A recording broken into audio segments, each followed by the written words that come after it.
Welcome, everybody. We're very pleased to have you here tonight. This webinar, Healthy Soil for Healthy Cities, Nourishing Life in LA, is being hosted by the Climate Action Team at LA Works.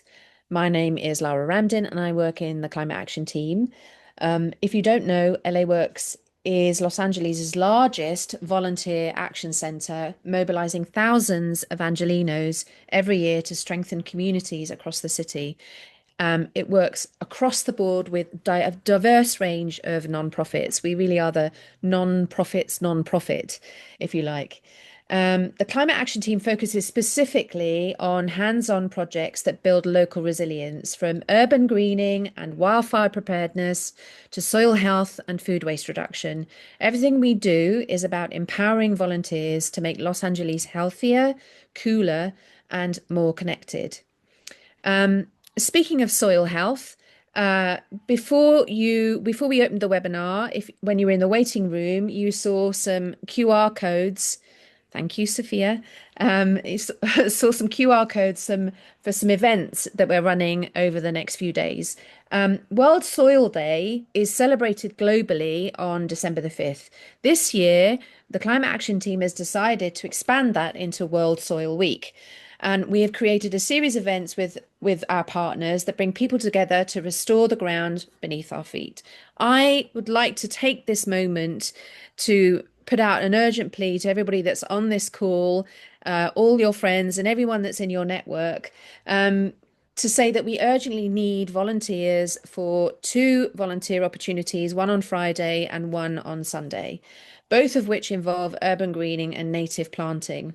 On Friday, the 5th of December, we'll be working with the Santa Monica Mountains Fund.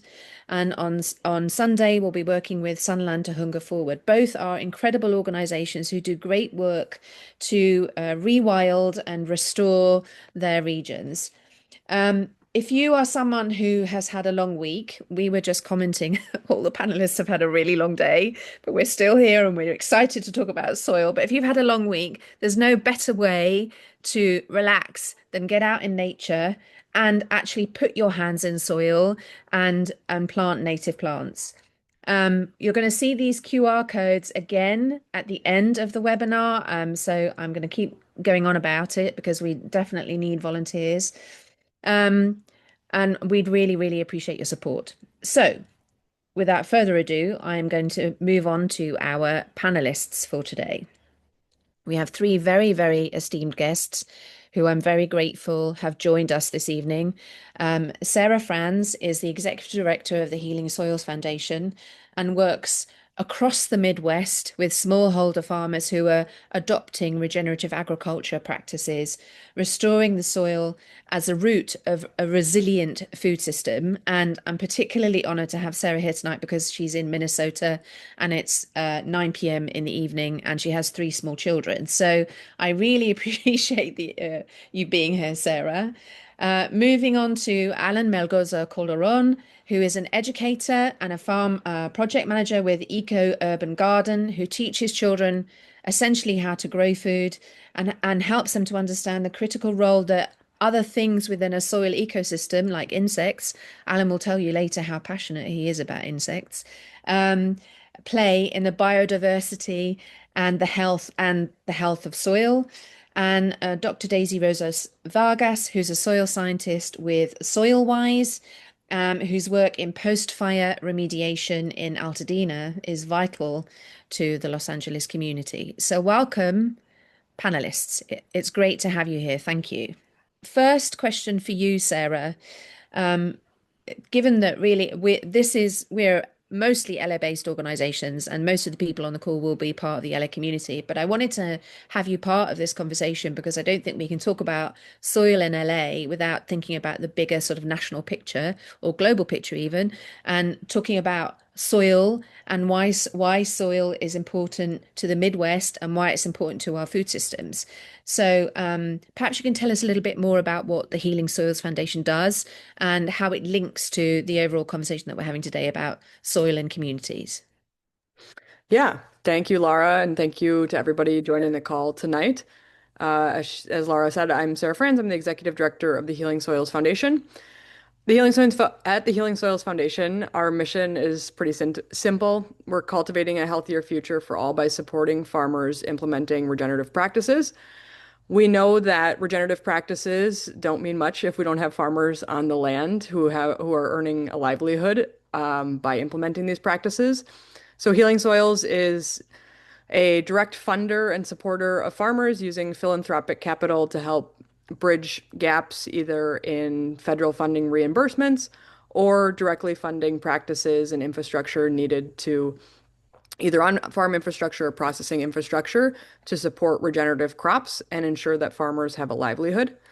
Healing Soils Foundation itself has deployed almost $1 million in the last 18 months to almost 30 farmers.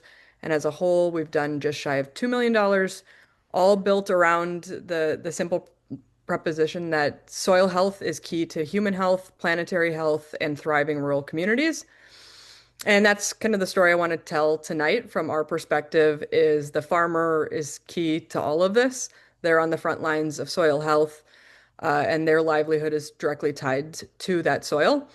And to do that, I want to back up a little bit on how I got into regenerative agriculture and how farming is really impacting all of us right now. I grew up next to my great grandfather's farm, and it was the backdrop of my childhood. It was cornfields. When I, in my teen years, I hated that, but now I appreciate the beauty of the rural Midwest. But there's a harder story there. Like many farmers of my great grandfather's generation, and a lot of farmers today, he used pesticides and herbicides that were seen as safe but years later, my grandfather and all of his siblings were relatively young, diagnosed with neurodegenerative diseases, and all died in their 70s. My grandfather's brain was sent to Mayo Clinic, and they believed that long-term pesticide exposure had played a key role in that. So that kind of led my career trajectory. And first, I focused on food affordability and nutrition.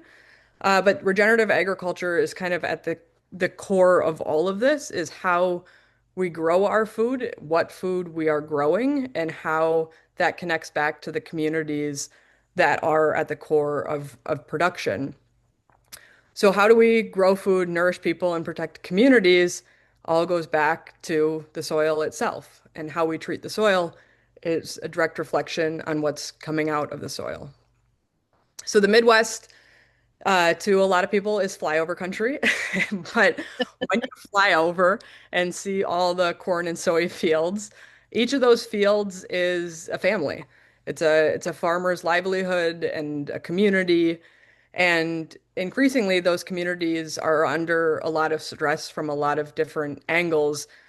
The water quality is tainted. We're seeing consolidation of land. We're seeing most Midwest cropland now is rented. It's not owned by the farmers. The prices of land are increasing, and the Midwest itself is the U.S. itself is produces a third of global corn and soy. The Midwest produces most of that corn and soy going into different areas, whether most of it for feed, fuel, and some of that for food.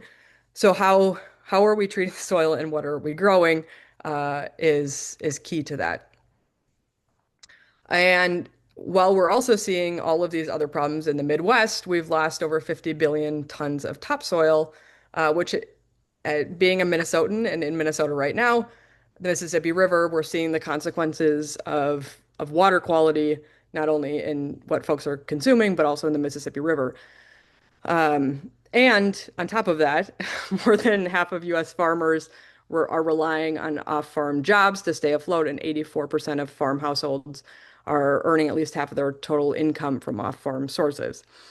So hopefully that paints a picture of some of the problems that the agricultural production system in the Midwest, which is representative of a lot of the food system, is facing, and how do we care for land that is struggling as well as farmers that are struggling because it's tied together and it's a living system that we all need to protect. Um, so healing soils itself, we look at farmer viability and community viability. When you talk to these farmers, most of them want to make the choices that are environmentally friendly, but they need those environmentally friendly choices to be economically beneficial to their families. I remember talking to a farmer in Iowa who we were talking about cover cropping, and it took him 3 years to get cover crops right on 100 acres of the 2,000 acres that he had. Because these aren't they sound like simple practices that make sense, but when you're on a farm and you're dealing with weather variability, it's not as easy as just saying, "Hey, cover crop your 2,000 acres." And as well as we're looking at this farmer had 5 children that this is their livelihood. So how do you make the choices that are right for the land? We need to ensure that we are providing economic support for those growing our food and trying to do the right things. So, how does that tie to all of you who are likely in LA right now? The soil may be different in the Midwest versus LA, but how we treat the soil and how it all ties into a highly integrated food system is the same. We're all facing different variations of the same challenges. The farmers in California are struggling just like the farmers in the Midwest. We're all seeing the effects of climate change in very different ways. The Midwest got torrential rain that was killing crops here, while Ohio's going through a drought. So even in the Midwest, we're seeing high variability in what's happening on the ground. All of this goes back to what we can consume in communities. Increasingly, the nutrient density of food is also tied to soil. And as a mother of three, where I'm sending my kids to school and there's no local produce, there's no local meat in their lunches, and we're seeing an increase in childhood obesity. How do we tie all of these things together? Again, comes back to how we support farmers and make decisions in communities for what we want to value in the soil.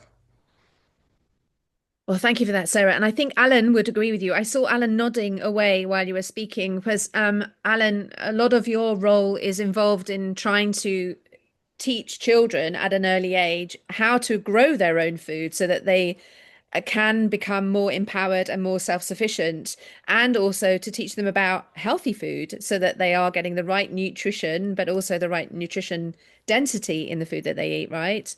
Why don't you tell us a bit more about what you're doing at Eco Urban Gardens? Sure. Yes. Uh, Eco Urban Gardens is a farm to school nonprofit. And so, what we do is we get into schools, especially those in areas that are underserved, and we build school gardens. But the goals for these gardens is to really introduce students from preschool to 12th grade, even the community, to agriculture and just gardening in general. And so, like many of these, like myself, I included, a lot of the folks we work with come from very urban communities. And so when they start, there's little relationship with their food and how it comes from in the journey. And the really goal really is for, yes, of course, addressing food insecurity by creating these, local food hubs, but also to really start them young, plant those seeds of knowledge so that way they become more aware of their consumption and all the systems that are involved to create food for them to have a more nutritious, more enriching life. And so the way I got started, so I actually did. I'm kind of the opposite of Sarah. I actually grew up in a very urban community, low income, especially in the low income areas where there is not a lot of green spaces. And so I didn't really know what food looked like outside, like the grocery store. And uh, I'm able to relate with a lot of the students we work with because they have a similar upbringing. And when I asked them, one of the questions I first ask my students, especially in a new garden, is by raise of hands, raise your hand if you've ever gardened. And a lot of the time, very few of them have gardened before. A lot of them don't really have a relationship with their ecosystem because it's very limited as well in urban communities. But um, they the soil health and just soil in general, it's not just urban communities, but just in general, it's an afterthought. We don't really think about soil, but yet it has such a important role. It's the reason why we exist. It's the key to life. Without soil, healthy soils, nothing really would exist. And so my journey with the students is really to start from the ground bottom up, set their foundations by, introducing to these topics, but also really immersing them into this environment, right? A lot of the students we work with, they've never been really in a garden, so they tend to be a little overwhelmed. They don't want to get dirty. Soil's seen as this dirty thing, especially it's seen as a nuisance for them because they get dirty. And it goes from them being fearful and hesitant from aversion to immersion, right? And that's one of my first steps is exposing these students to soil, the plants, the roles with it, but most importantly, as you mentioned before, the insects that also play a pivotal role in the gardens, and part of the reason why a lot of these systems exist. And so some people might think I'm torturing these kids by introducing insects, but I actually have a little critter here. This right here is Chelsea. She is a Madagascar hissing cockroach. And yeah, these are not native to California, but it's just one of examples of insects or critters that are very important to our ecosystems, right? And Chelsea here, I give her a name because insects or any critter, any arthropod, any soil, dwelling creature tends to make kids scream, especially if they're not used to it. But of course, there's some students who are really into this stuff, but there's some who are terrified by it. And so rather than having this negative view of soil or these organisms that are huge, large, very important, I try to give them information about Chelsea here and her role in the environment. Chelsea, like many decomposers, helps break down the materials that essentially will enrich the soil and soil health. Without these decomposers, we really wouldn't have a lot of the nutrient density that a lot of our plant life depends on. And so once I explain to them and kind of, fact check them, because a lot of including myself too, my upbringing, I was grown to believe it was a learned behavior that I should not like insects. And the initial thought that people have is to immediately just squish them.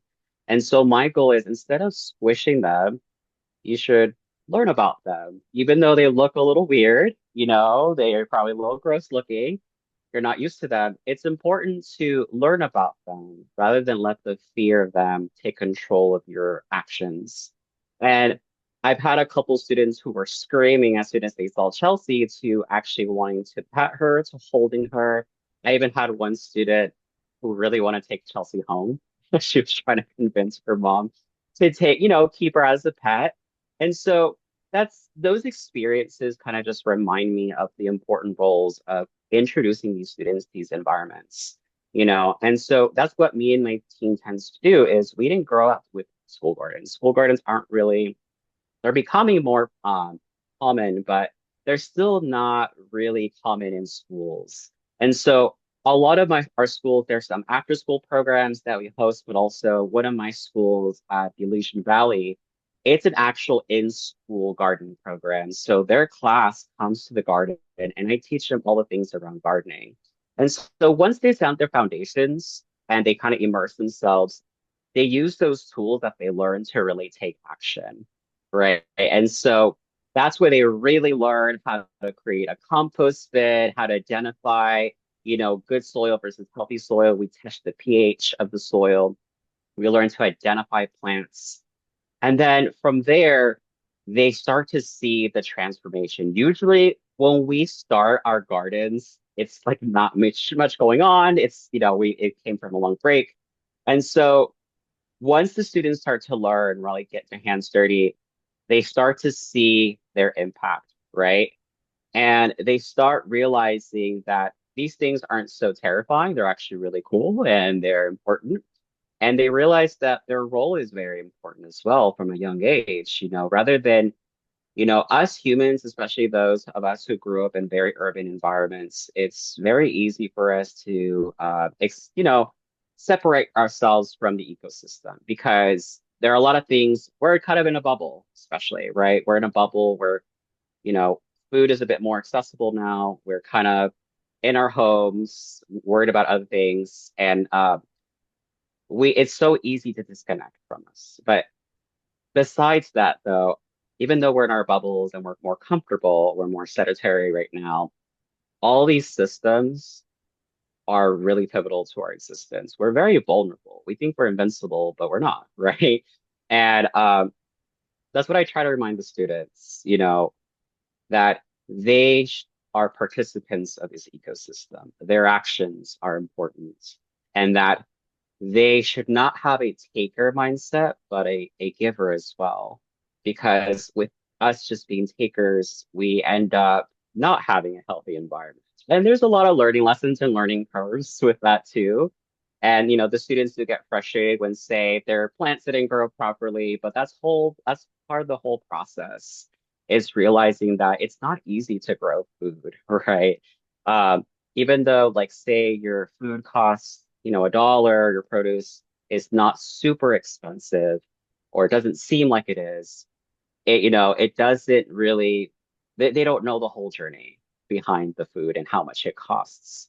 And so they grow their food, and once they do, that's when they really start to realize the importance of soil, right? When they're nourishing the soil and the garden gives back.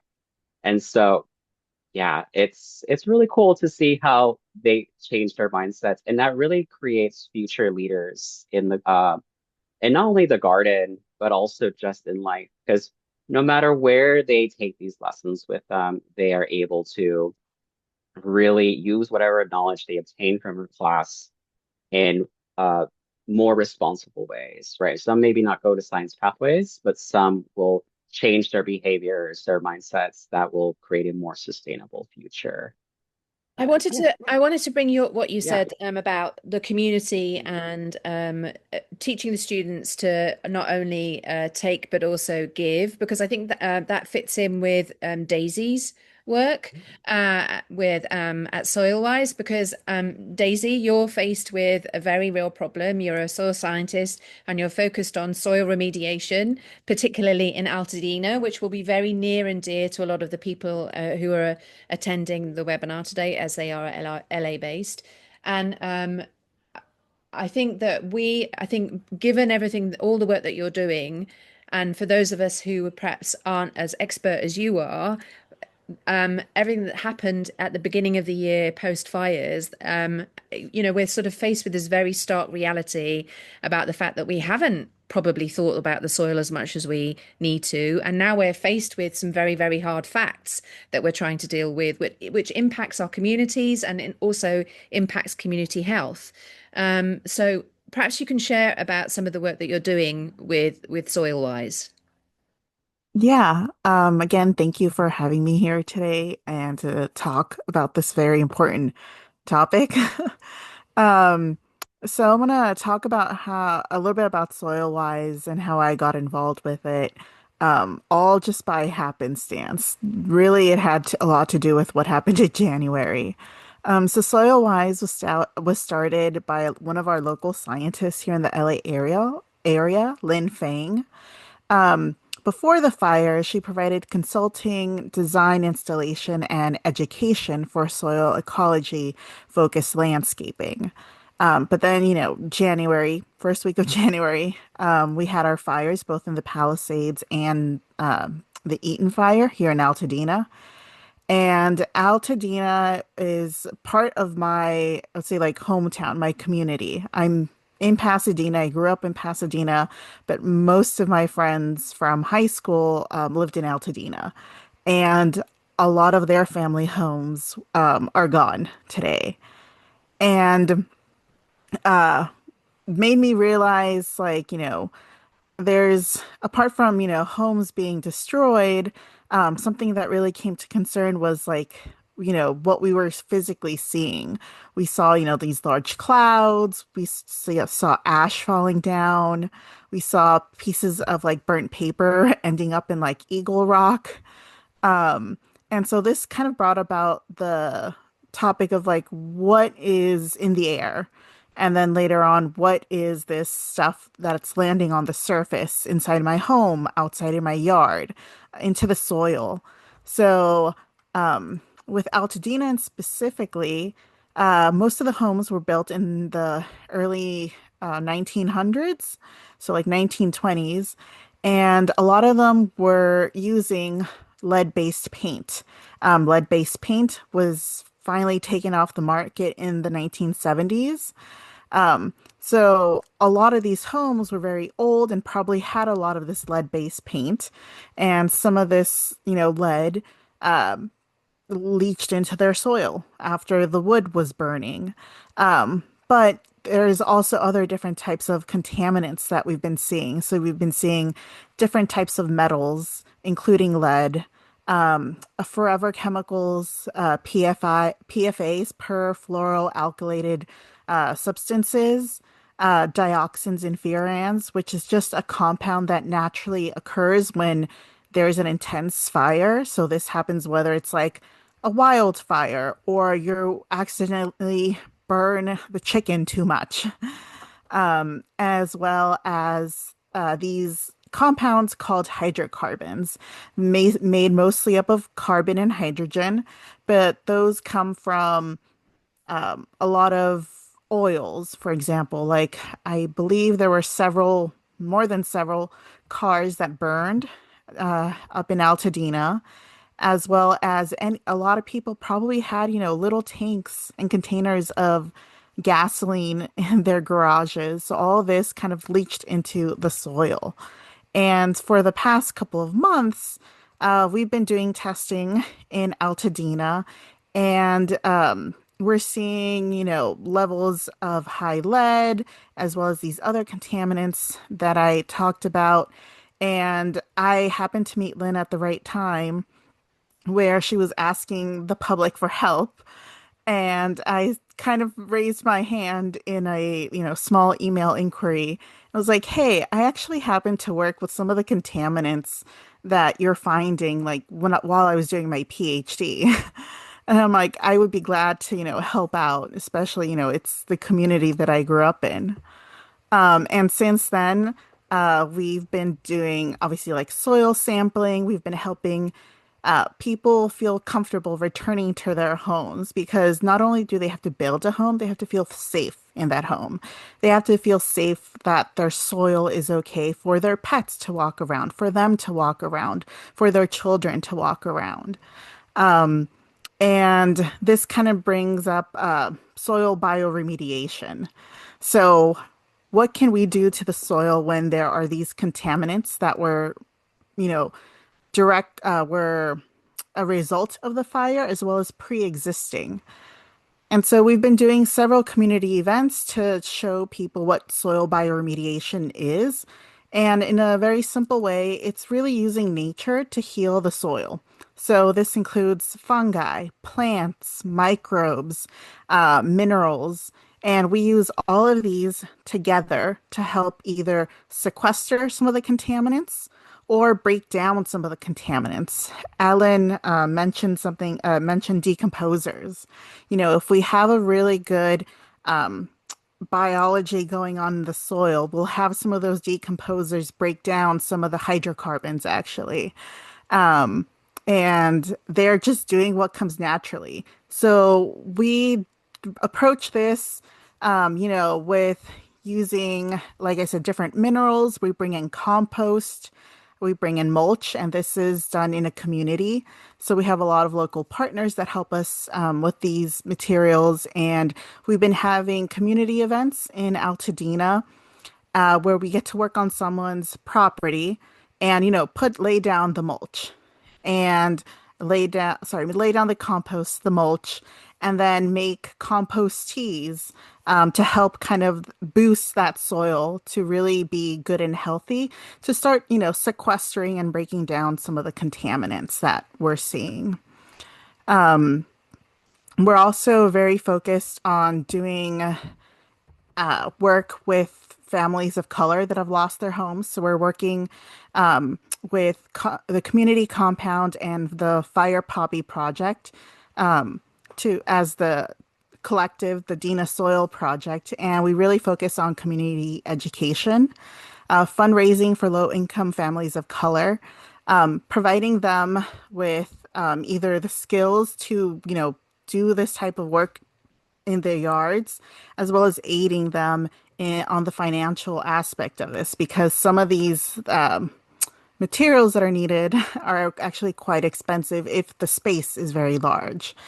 But this also helps them empower them as well, make them feel safe that their soil is good and healthy, because a lot of them had vegetable gardens and were growing their own vegetables outside their, little kitchen or having this one little corner in their yard. And um, to have them think that, what they're doing with the soil is going to help them, feel more complete once their home is built, and that they feel safe to live in that space again, is really important. And luckily, we've also been trying to do this. We're trying to make a community soil health resource hub, where we kind of have a lot of this information for those families that have been impacted and just, need the resources um, to help remediate their soil. Very interesting, Daisy. Somebody has asked a question in the Q&A, which I'm going to address now because it comes off the back of what you've just said. Um, do you find that it's easy to explain to the communities that you work with about soil and soil health? And then off the back of that, I wanted to ask you about this balance between people wanting to rebuild their homes desperately and wanting to recreate where they live, and at the same time, some of the rules and regulations around EPA testing in the soil being lifted and therefore not being done, which is what we would normally hope because it takes, I don't know, 7, 8 weeks, however long it takes. How do you feel about that, and how do you explain the impact or consequences to a diverse range of people? Yeah, so I'll start with the first part of the question. Um, it um, we really have to empathize with the people that we're talking to, our community, um, because it's all very new. It's very new for us too, because, we kind of started this as a way to help out the community. And we're seeing the results with them as well. We're also trying to learn to see, our methods working to help. Um, and it's been I would say there's been some work with trying to communicate with the community the importance of soil. Um, and to the biggest question we're getting right now actually is, when should I remediate my soil? Should I do it before I start putting the foundation? Should I wait till afterwards? Mm. And I like to think of it as almost like a flu shot. We want to get a little booster to help us uh, in case we get sick, right? So if we come into contact with any type of like flu virus, we're going to feel a little bit of the effect, but we're going to be able to fight it because we had our flu shot. So we're kind of doing that with soil bioremediation, where if we're able to help the soil as soon as possible, even before starting a foundation of a home, um, we can get the soil to kind of start working and be like, hey, oh yeah, I can do this. And if any airborne contaminants or runoff in the water comes by, the soil is going to be like, hey, I know what to do with this because I've been doing this for a while. And it'll kind of be its own little ecosystem, its own little factory doing some of the work. Okay. And and what do you feel about this drive for people to build their homes quickly without necessarily doing the standard rigor that one would expect in terms of soil health before rebuilding their home? Because I do empathize with people who are desperate just to get back into just to get back into their space. But as a scientist, I'm always on the side of we need the data. And Yes. I don't what I don't want for you is that we haven't taken the 8 weeks and actually you rebuild the house and then you have longer term health problems, right?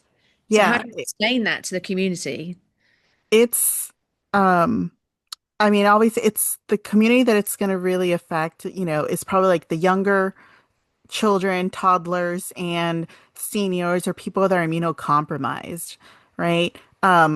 As there is a little of an adult range where, we may not feel the effects as much, but we never know how much exposure we're going to have to them. So, like, kind of like you said, as a scientist, I want to look at the data. I want numbers. I want to see a downward trend. I'd be very concerned, not taking these precautions and really thinking about, what's going on in my soil. Like just reading through some papers, apparently some of the contaminants like to stick to the surface of leaves. And then if it happens to rain, then they fall off and come into our soil. So we kind of have to look at everything around us, not just, what the contamination on the street or the contamination on our own property soil, but like what's going on physically like around us. But I would really urge people to really look into like what is going on in your soil. You've what you were talking about actually made me think also of what Sarah alluded to earlier, actually, which was one of Sarah's story, origin story, if you like, about her great grandfather and the farm and how they. I didn't realize they'd studied his brain, by the way. That was new news. Um, Makes me think of really the purpose of regenerative agriculture, which is actually to in a way, almost undo all the years of what we thought farming was, and now we know that some of those practices weren't the best for the soil, and we're trying to undo some of those things and re-nourish the soil. But also, regenerative agriculture also takes some education, right? Because um, certainly in food systems, if you work in food, it's a bit of a buzzy word, and I think it gets overused. People think it's expensive, and but actually, it is better for not only is it good for the farmer, but it's better for human health, right? And it's better for communities, right, Sarah? Yeah, I think that I'm increasingly we're seeing across a lot of other great nonprofits is the data to back up the nutrient density claims of organic and regenerative agriculture. Obviously, different products are at different ranges and different practices leading into regenerative. But I think in the same way of what Daisy was talking about with these communities that you're asking them to take on these projects in the same way we're asking farmers who are barely making it to add to their plate. Um, and it is better for communities, but a lot of these farmers that we talk to who are diversifying acreage and implementing new crop rotations, if they want to see a premium on those goods, a lot of times they're going direct to consumer, which involves a whole lot of logistics, as we know, the supply chains and food systems are complicated. And then we're also asking farmers to be marketers and truck drivers and all of these other things on top of farming as well. So I think, yes, the undoubtedly it is healthier for humans, and there are a whole slew of research done on the negative impacts of um, specifically CAFOs and other large scale corporate farming and communities and family farms, family owned and operated farms, and the number of jobs that those bring back to the communities. So all around beneficial, but that doesn't make the transition any easier, I think, for farmers in the short term, is they still have to find the markets and kind of rebuild a new product line, basically. I also don't know that people the rant because one of the things that struck me about what Daisy was doing. It's also a couple of, related to a couple of the questions in the Q&A about how do you explain to the community about soil remediation, and is soil remediation going to become the tool, the enabler that we use to re-nourish the soil in LA? I think regenerative agriculture takes some explaining, doesn't it? I mean, even you and I, we work in food systems, but I think we both might even have two different definitions of it if we were to be asked. So, how do you, in your role in healing soils, try to create a more citizen science, universal view of what regenerative agriculture really means? I think we work closely with the other partners on the ground. So none of us can do this alone. I think that's why we're all in the webinar of this webinar together. And my understanding of what climate action does is we're all coming together from different parts of the food systems, different views on how the food systems functions and how we can make those changes, but we all recognize that we can't do it alone. Regenerative agriculture is particularly interesting given everywhere outside of California does not have a definition for regenerative agriculture. Interesting. I know California has made some progress on that, although still a bit broad on how we're defining it. But we work very closely with partners who provide technical assistance to farmers, um, and try to we play a very specific role in supporting regenerative agriculture by providing financial assistance to farmers with a recognition that we need these partner organizations that we work with, like Artisan Grain Collaborative, um, farmers unions, Practical Farmers of Iowa, etc., to be those communicators on the ground to farmers, and we communicate what we hear from farmers to donors, foundations, etc., to ensure that we have the money to support the farmers, and that we're also speaking to the buyers. So we work a lot with businesses to understand how they're looking at their sourcing and what they are supporting at the farmer level and trying to ensure that what they're purchasing reflects the values of the company and then how they can better support farmers who have the same aims. One more question before I go to you, Ellen, because I we need to come back to Chelsea because she's a big girl and we need to talk about that. Do you feel, and that this was from one of my colleagues, do you feel that the end goal of the crop determines whether or not the farmer adopts regenerative practices or not? So, if the corn or the soy is going to fuel Yeah, animal feed, does that mean they're less likely to adopt regenerative practices than, say, if that food, that corn or that soy was going into a food I think product? it's definitely harder. I mean, commodity crops, another story of I was on one of our farmers that received funding from us. I was on his farm. His neighbor was over, who's a conventional farmer, Matthews Organic. And I was talking to him, and again, he has young kids on the farm. He's said, I try to spray as little as possible. I'm trying to implement all these regenerative practices, but it's frustrating because my corn gets loaded up and it's mixed with everybody else's who's doing whatever they want to do because it's not organic certified. So it's all going to the same place and being mixed together. It doesn't matter what I'm doing on my farm. It may benefit him from lower input costs, and better, better water, but there's no direct economic benefit to it.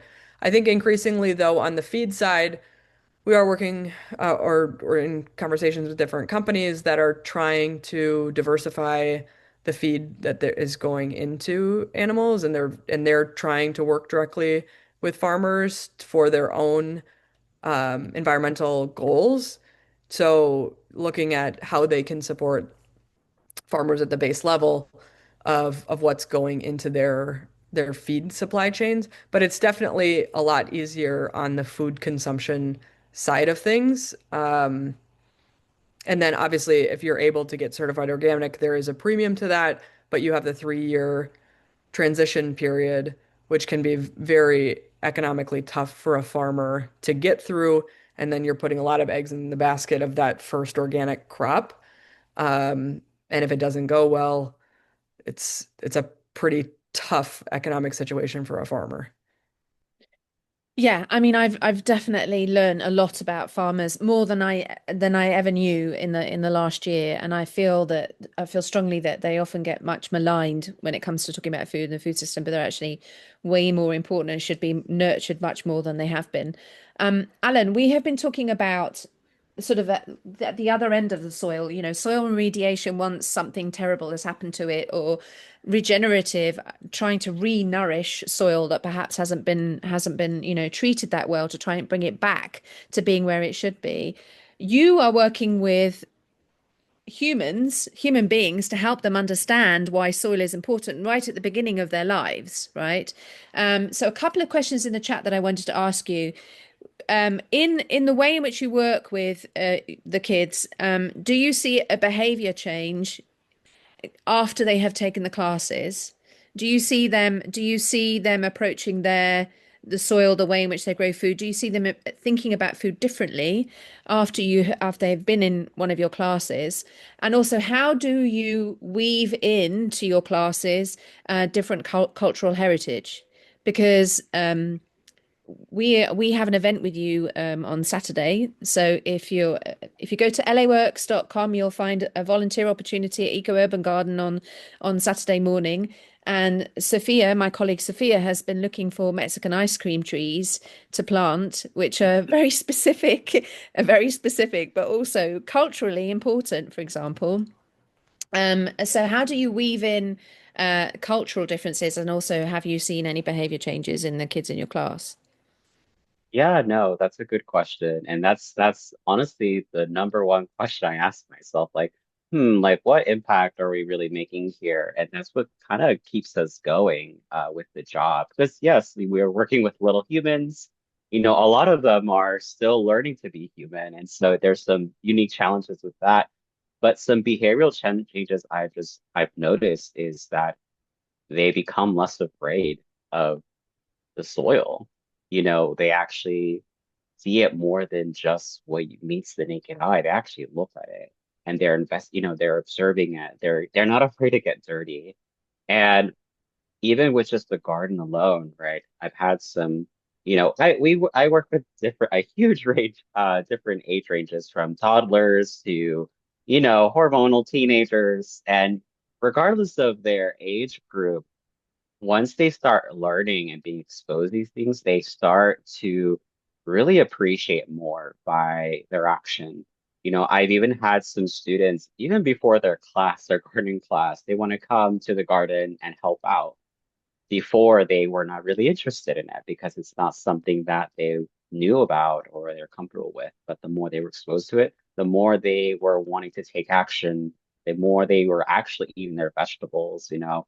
It sounds silly, a while ago, when I had a couple students, grow their very first head of lettuce, and they were arguing which one was theirs, and I'm like, the fact that they're even like interested in this lettuce and they're fighting for it instead of candy is a big move for me. As silly as it was, of course, that dispute was resolved. They each got something, but just their changes in their actions, but also their consumptions were some ways that I've noticed have been changing. And also with Chelsea too, they actually fell in love with Chelsea.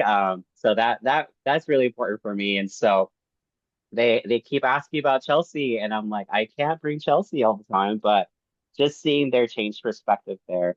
But in terms of how I immerse cultures, right? So all the schools have a very different demographic, but I guess the majority have been Latino and I'm Latino. And so I definitely bring food that is familiar to them, right? So that's why I asked Sophia, and I'm really grateful for her for that ice cream tree because I didn't even know about the fruit, but it really a very popular fruit in my culture. And so things like this is growing food that is relatable, but also something that they eat on a daily basis, maybe home, but no, maybe their classmate doesn't eat it. It introduces different cultures as well.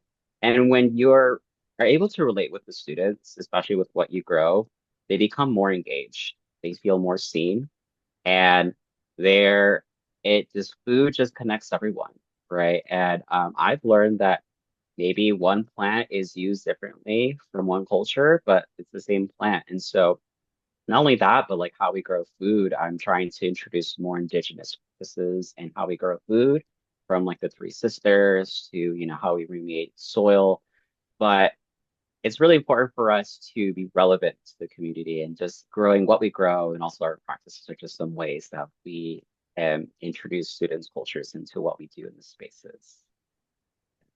Okay, there's lots of questions in the Q&A, so I'm just going to go through them. Sarah, actually, I know this is a subject dear to your heart. Actually, it's specifically about Black farmers and or farmers of color, including Indigenous people and Latino and Latina farmers as well, to receive any federal funding.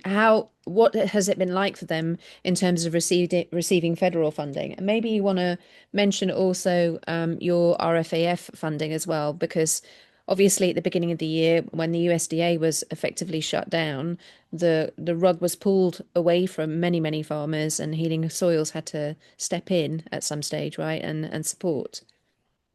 Yeah, I think it goes without saying it's been a chaotic year for everyone, you know, across all facets of life. But specifically at USDA, it was an incredibly tumultuous year with the freezes earlier this year and then the recent shutdown that impacted a lot of farmers and a lot of conservation programs. So when the freezes of USDA originally happened, Healing Soils stepped in, and for all farmers who had signed contracts at that point with programs under review, we provided cash up front for those programs to continue implementation while USDA was reviewing how they would proceed. And if and when USDA funded those programs, Healing Soils would be reimbursed and we could redistribute the money to a new farm. So we are on round three of that program. It has been used in various ways during the shutdown, the recent shutdown, and throughout the program review phase, and will continue to be used specifically as we look back to BIPOC farmers and first generation farmers across the board. The way that a lot of USDA programming works is you are reimbursed after the fact, not before you implement. That means you are cash flowing very expensive projects, or at least to me, what feels like very expensive projects.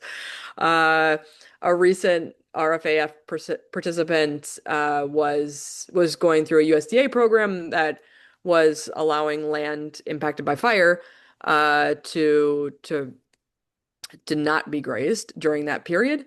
And that was a $157,000 grant from USDA that wouldn't be reimbursed for several months. And the farmer was taking out an operational loan to cover that piece. And operational loans are, usually at market rate. This one, luckily, is a native farmer who was able to get CDFI money, but Healing Soils came in for his father and was able to front $50,000 for that. But what we're seeing with everything that's happening at USDA, obviously now this we used to talk about socially disadvantaged farmers. That is no longer a USDA term that or classification of farmer.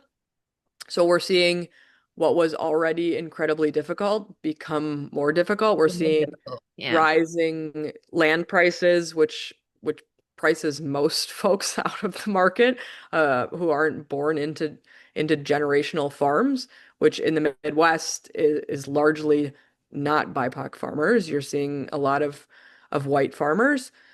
Um, so yeah, I think it has our experience with BIPOC farmers right now is it's incredibly hard. They are less likely to be able to access USDA funding for structural reasons for a long period of time. Some progress was made at USDA, and now that progress is being undone. But just the way that USDA programming works, it's harder for folks that don't have large volume cash flow that can supplement some of these programs. And whether that's, you know, building infrastructure on the farm or changing practices. Yeah, I mean, most of us don't have 150,000, $57,000, lying around. Um, uh, the so I think I'm going to go back to one of Aubrey. Aubrey is based at the Santa Monica Mountain Fund, and her question is, can anyone, and Daisy has answered it partly in the Q&A. Does anyone have a view on the science behind what indicates and supports healthy soil and a stable soil structure, soil sponge, versus unhealthy soil, and how unhealthy soil can impact the climate overall? Alan, do you have a view on that? Yes. Yeah. So I can speak just based on some experiences from some sites. So definitely a healthy soil is something that really sustains life better. We've had a current site that the soil was completely disturbed and it became just pretty much just a very dry climate, along with these other structures that interfered with the soil. And so there were some moments, especially during the Santa Ana winds, where the soil had absolutely no moisture at all. That on a windy days, there was a lot of soil wind erosion, and it just really impacted any surrounding plants. And so I see that's an indicator for me that the soil is not in its best state, especially if it's super compacted and it was once a thriving space. And the opposite, I would say so for healthy soils, one that maintains the life, but also is stable. It's able to stay in the ground rather than being so loose and create, for some people, really harmful effects. Um, but yeah, depending on where you're at, especially if that soil has been disturbed, it really can have an impact on not just the plant life, but also on people as well, if you're not careful. I think linked to that also, and there's a couple of questions around native plants and specific plants that maybe either you, Alan, or Daisy believe help soil to thrive. Do you have any kind of favorites? And this can also apply to you, Sarah. Do you have any favorites when it comes to sort of restoring soil from a native plant perspective? I mean, we certainly the Climate Action Group probably have a view on that, but interested to hear what if you were given us, if you're in soil remediation or soil restoration, do you have favorite plants that you like to plant in order to re-nourish that soil? Yeah, I kind of answered this because I'm just like learning about this too. Yeah. Um because we don't it's not the best idea to bring in plants that are not native to do soil bioremediation. Right. So you really want to look into local plants. And one of them that I just learned and I was like, "Oh, this is like it looks nice and it's okay." Is saltbush actually. And the reason is because it's able to pull up some amounts of lead. And so it makes it less bioavailable. So like if someone's, kicking up some dirt, um, the salt bush is gonna be able to take some of that up and into the roots. Um, as opposed to like leaving it in the soil for us to like, accidentally breathe if we're like gardening without a mask or without like gloves on. Okay, Alan, I haven't heard of saltbush before, Daisy, so I'm also learning with you there as well. Alan, do you have a favorite plant that you like to work with that helps with soil remediation or re-nourishing the soil? I was actually going to say the same thing. Oh, really? Yeah, Saltbush is popular, and yeah, that's a California native, is it? yeah. There's a lot of like, yeah, I mean, that's the first one that came to him. I can't really think of others at the moment, but just having native plants in general, really, because those plants are so adapted to the California climate, those even just having plants growing there really does make a difference. I love my edible plants that are obviously not native, but we at our gardens, I think it's important to put native plants because a lot of people don't know about these plants and They don't realize that you can get these for your own homes, for your own soil as well.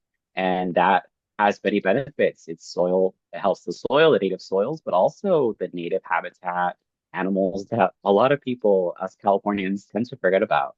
And so I think it's a win-win for the natives. And also, they're beautiful as well. They're not rose bushes. I think they're better than rose bushes, to be honest with you. But um, I think that's something everyone, we all have to work on, especially if you're working with the community, educating them, is kind of changing that mindset. The roses are the most beautiful thing. No, the native plants. I think native plants are really great. But I also like buckwheat as well. That really holds, especially We're if you big see them fans of growing on. buckwheat here. We're big fans of Yeah. buckwheat here at LA Works. In fact, Alan, this is a nice segue. We will be planting a whole heap of buckwheat and bush sunflower and sagebrush on Sunday in the Tahunga Canyon for those of people who are now signing up because I've begged them to all sign up to volunteer at the beginning of this webinar. Yeah, so we are going to be using sagebrush and buckwheat and bush sunflower. Yeah. Buckwheat is popular, Daisy. That's something also for you to look into. Buckwheat. Buckwheat, I was going to actually add, buckwheat has been found to be able to take up some metals, some of the heavy metals. So Well, that's I another say one. preach to the buckwheat, a California native plant that we will be planting on Sunday. Um, uh, Sarah, there's two questions in the Q&A that I wanted to ask you. One, is organic the same as regenerative? I'm going to let you answer that one. And then two, can you talk a bit more about, or do you have any more information on indigenous farming and TEK practices, and if it's applicable to large farmland, and how does that interplay potentially with sort of the overall regenerative agriculture umbrella? Yeah. Um, the question is organic regenerative? Is organic the same as regenerative? No. Organic can be regenerative. And so there's a again, regenerative right now does not have a definition. It's a series of practices that are widely accepted and different variations of how much of those practices and which of those practices are implemented. There is a regenerative organic certification and various regenerative certifications that are all different versions and different practices. Um, Widely organic is not using synthetic inputs, so I think broadly considered better for the environment. Um, so it becomes very complicated, and then there's economics tied to all of that, which makes it even more complicated. So yes, or organic is broadly much more regenerative than conventional, but organic doesn't necessarily mean that all regenerative practices are being implemented on the farm. And some farms are organic but not certified organic, and they're doing a bunch of great regenerative work, but they can't sell under organic certification because they're not paying to be organically certified, which in some cases doesn't make sense for the farm if they're selling at the farmer's market or whatever. Um, so a lot of complication in the certification Also game. very confusing if you're trying to read a food label, honestly, right? I Yeah. mean, if you're trying to choose your food wisely and make good food choices, it's not so immediately obvious how something has been grown, right? Yeah, I mean, I had this conversation with the folks at Force of Nature who are doing a lot of regenerative animal production that are not certified organic, but some folks are going to the store and buying organic ground beef, which can be feedlot beef, but that are fed a lot of organic corn. So yeah, there's a range of what you're getting, and I think we've all been in the egg aisle trying to decide which variation of um, you know, how much access the animal has to pasture or are they caged? I mean, it's very confusing, I think, for consumers to know what to value. And as we don't have necessarily the level of science needed yet to tie nutrient density, which I think will change the game going forward when we're able to make some, when brands are able to make more of those claims, that might make it even more confusing. But yeah, you can have different variations and farms doing different things. And then going back to traditional ecological knowledge on Yeah, Indigenous indigenous, people's knowledge. Yeah.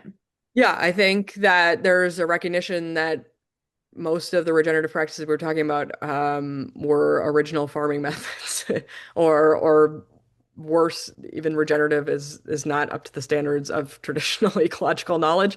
And I think, yeah, how do we tap into the knowledge that has been here for thousands of years? And I think there's an increasing recognition of that, or at least you're at least seeing some increased integration of it in the conversation. It would be great to have more of that. But unfortunately, the way that we farm in the United States with monocropping and large scale commodity farms is not at all really in alignment with traditional ecological knowledge, because we know that that's not how we should be growing.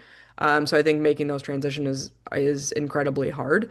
Um, but I think you are seeing an increase, at least in the acknowledgement that this is not a new idea.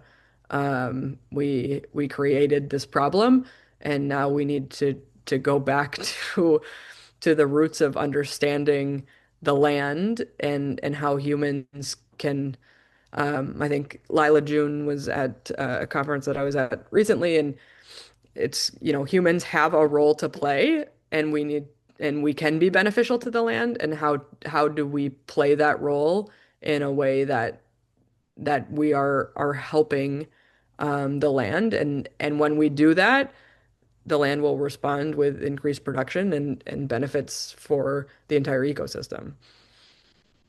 So hold that thought, Sarah, because I want to come back to it. I think we have talked a lot to all three of you.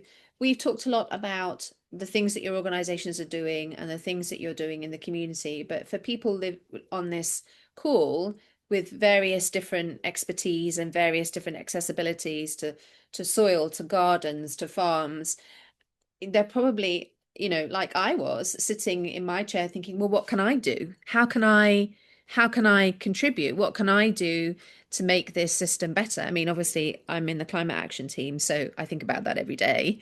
And, and that's why we have these opportunities like we have on Friday, Saturday, and Sunday, where we're giving our time to put native plants back into the soil. But for those people who on the call who aren't doing all of those things, um, I'll start with you, Daisy. What do you think is the one action that sort of the average Jane can do in order to contribute to a better soil environment in LA, in your view? And then we'll go to Alan and then we'll go to Sarah.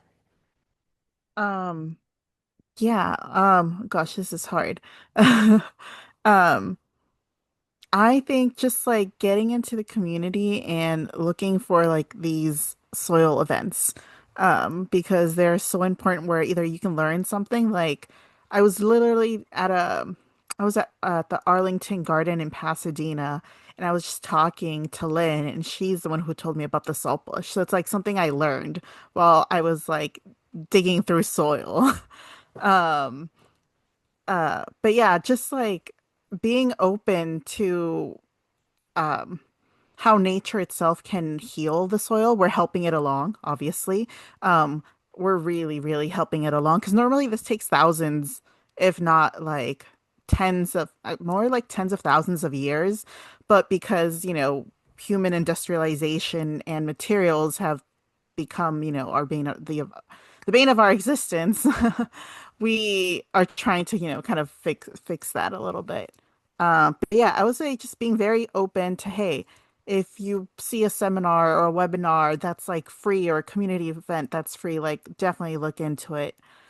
Because you might come up with like one or two new things that you can be like, oh, I can also do this. And it's, relatively low cost for me to do it in my own garden.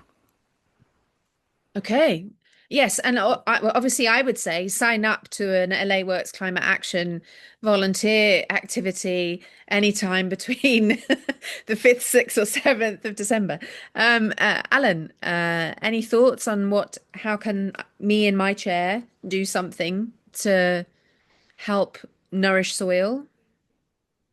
Yeah, no, I would actually, like I mentioned, like as Daisy, really encourage people to get out there, but also learn more about your soil. We all come from different areas, and so learning more about your environment and like what works in your soil and actually just getting started really would make a big difference. I think a lot of times, especially from my experiences, whether you're younger or a full-fledged adult, is we just don't know where to start. And it's like you can start in your own backyard and explore what's going on in the soil and getting out into the community and getting involved. And you learn a lot about soil, but also you share each other's knowledge and what soil really is and what you can do more for not only your yard, but also in your communities to improve soil health. But definitely just getting out there, getting out of your comfort zone, embracing the unknown, and realizing that, you know, getting in the right mindset is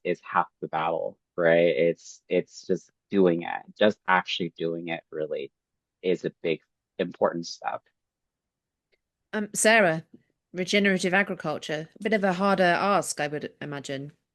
Yeah, I mean, I think the one thing that makes the most difference in my mind is using your dollars to vote for what you want, either buying directly from a farmer who you know is implementing practices that you support. It's supporting brands who are talking about and care about soil health, although make sure that they actually care about soil health and they're not just saying it on their package.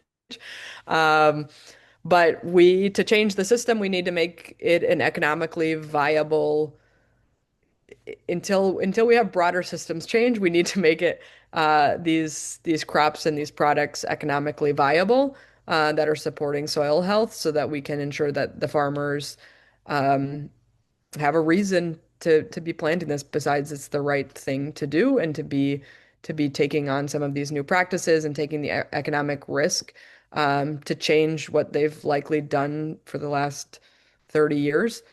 And yeah, to try something new. So I think that's the best way you can support is by purchasing mindfully the type of products that support these farmers. And then as a mother also, I think as Alan is doing, exposing children, if we can raise a generation that cares about and is connected to where their food comes from, we are undoubtedly going to have a better outcome than a generation of kids that are eating Cheetos and hot dogs in the lunchroom. If we if we can get kids excited about local food production and what it truly means to grow and produce food, I think we can really have a lot of positive benefits on the environment and the health of those children. Does that mean your children don't eat Cheetos or hot dogs? I was actually informed by my 5-year-old that she has had a Cheeto somewhere. She told me at the store yesterday. So apparently they are eating Cheetos. I didn't know about it. But somewhere they got a Cheeto. If it's any consolation, one of the colleagues that I work with, I gave him an advent calendar, which is a big deal in the UK. And advent calendars have like a chocolate behind each door from the 1st of December to the 25th. And it's like it's a big thing in the UK. And I said, I bought two because I know you've got two children. And he was like, my children don't eat this. I was like, oh, okay. So I would just say, parents, you appear to be making much better choices than our parents did. So kudos to you. Um, Sophia K, my colleague, has asked about the fact that we all, in some way, shape, or form, work in environmentalism, and at a usual time, it's difficult, and at the current time, it's even more difficult. And I personally think that optimism and hope is the most radical form of activism that we can do. Right? And but what keeps you going in your jobs? What keeps you trucking? What keeps you talking to the communities about soil remediation or talking to children about growing their own food? Why don't we start with you, Daisy? For me, it is that I'm helping a community that looks like me, and I'm a scientist. And so I can understand, their background, and I can really help them through this like difficult year. And it's still like a couple more years to go. Um, and so this is, slow work, but every time we finish doing some bioremediation on a property, it just feels like it's a little bit better. Um, yeah. Yes, keep on trucking. What about you, Alan? Yeah. Just hearing Sarah and Daisy talk is just what keeps me going is, because I work with younger folks, is that we help raise and set up future Sarahs and Daisies in this world, because we really need them, especially where we're heading towards. And just, giving a lot of students hope and planting that seed of hope and inspiration for them, just seeing how they transform not only their roles in the world, within the ecosystem, but also in themselves. You get kids that were not really confident to they're studying environmental sciences in one of the top universities now, and does that keeps me going. Sarah? Yeah, I think it's the we don't really have an option to give up. I brought these kids into the world, so I better work to ensure that they have a world to live in. And also you step onto these farms and farmers are working so incredibly hard and not giving up when everything seemingly is against them. So if they can do that hard work 7 days a week, 365, then I go out there and ensure that they have the support that they need. And folks do generally want to do what's best, and we just have to make that a slightly easier option. I think we all have acknowledged that this isn't really the world that we all want to live in. So let's come together and make it better. Um, by the way, Daisy, there's a comment here in the Q&A. Someone went to a bioremediation event and said it was beautiful and encouraging to see community out taking soil into their own hands. So that's what keeps us going. Comments like that, right? So one of the questions asked about resources, as a follow-up to this webinar, because obviously our education, we're curious people. The reason why we're all on this call and the reason why we're having this conversation is because we're curious and we want to learn and we want to do better. So, what is a resource that has been helpful to you that you think would be helpful to this community to learn more about soil health, soil remediation, regenerative agriculture? And what is your call to action to this community? What do you want to leave? What do you want them to do? I think Sarah alluded to it. You said vote with your dollars, buy mindfully. Um, but what else would you like them to do as we leave, as we've got the last 10 minutes or so of this call? What would you like them to do as they leave this webinar? I'll start with you, Alan. Yeah. Things to do. It's gonna sound so simple, but just do it.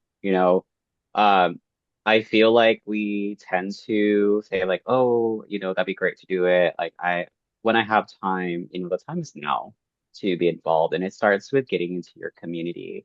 Look into your communities, what opportunities out there just to get hands-on experience and be a part of those. Daisy is involved in such great ways in her community, and we're all involved, including Sarah and myself in our communities. And that just started from just, like you said, curious people and just doing it. So I would say look into what's going on in your communities, learning whatever it is that you're curious about. You know, now that's what I like about children. They're curious. And so I feel like we have to go back to our inner child and just be curious learners, and it will take us far, but really just getting out there and doing that.